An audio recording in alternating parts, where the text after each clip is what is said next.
It's time now. It's time now for a look at the latest in local news. In the news, Jesup City Commissioners meet tonight at 7 p.m. at City Hall.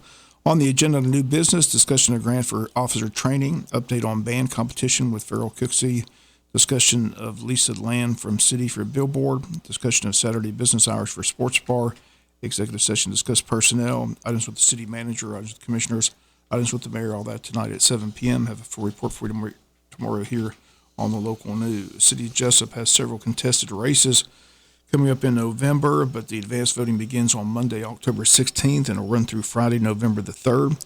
Early voting takes place at the Hall Richardson Recreation Center located at 644 North 4th Street.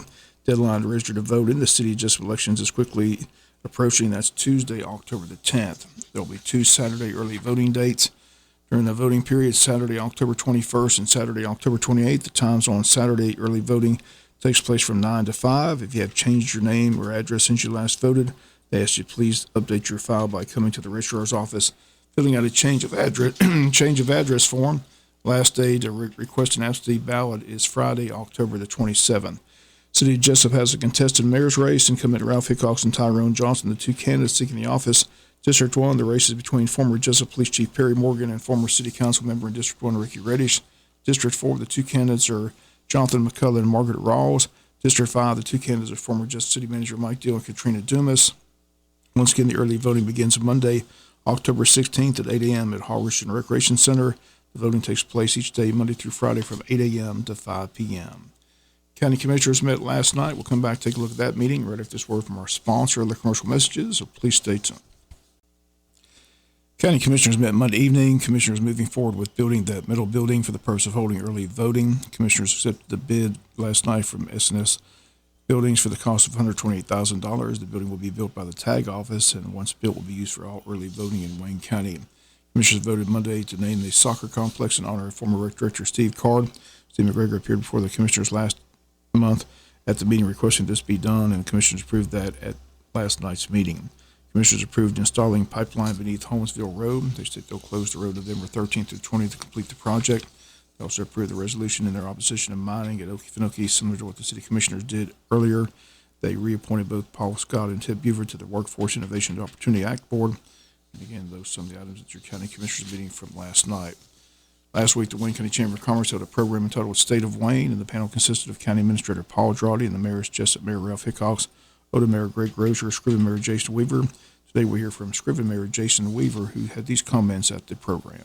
I've never been more optimistic about Scriven's opportunities, and I've never been more thankful for the people that are investing in our city's future.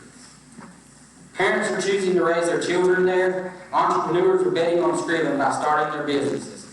The teachers, coaches, and mentors who show up daily for our young people, as well as our city workers who serve our citizens daily. We cannot thank them enough. People ask me all the time, what's it like to be mayor? I must be honest. It is kind of a tough job. There are hard challenges to tackle, and you won't get far if you try to work alone. You need a good team with good partners, because Scriven has become a group effort. Thanks to everyone who poured their blood, sweat, and tears into our city, I can report the state of our city is very strong. You don't have to take my word for it. By the time our term ends, we will be branded as the #1 small town USA across the entire United States.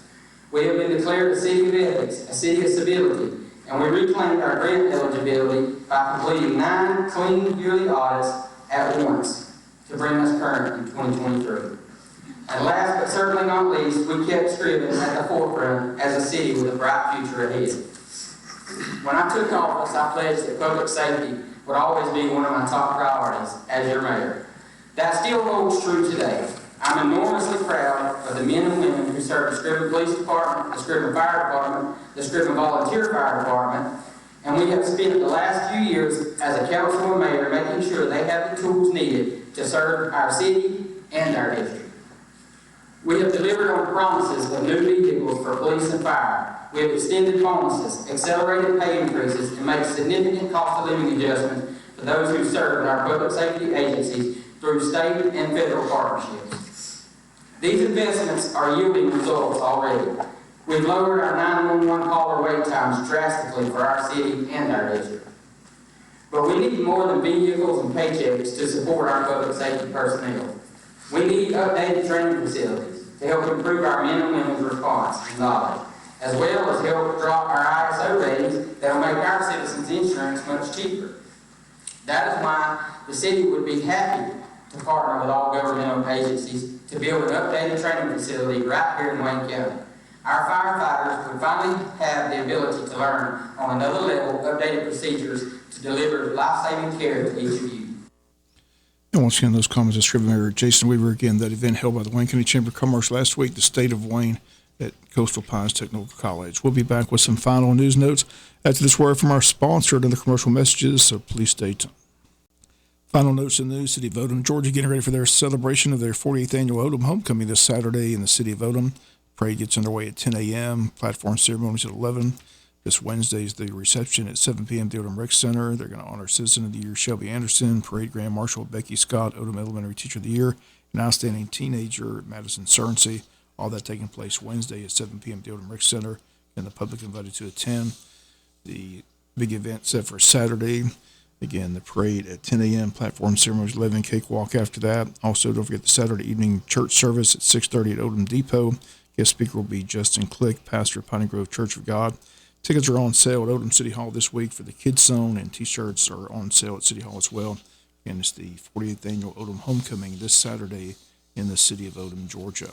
Martha Puckett Middle School having a special event for parents. They're invited to team up with teachers at Martha Puckett Middle School today at 5:30 for a Title I meeting in the Media Center. Academic parent-teacher teams meet from 6 to 7. Information about student progress and a game plan for success will be provided. All that taking place this afternoon at 5:30 at Martha Puckett Middle School. And the JC Fair opens tonight, runs Tuesday through Saturday, Tuesday and Thursday 6 to 10, Friday and Saturday 6 to 11. Admission price $10 per person. Rides are included. Again, all that taking place out at the JC Fairgrounds. It kicks off today, runs through Saturday. That'll do it for the latest in local news. Sports comes your way in a few minutes. Bob Morgan, have a great day.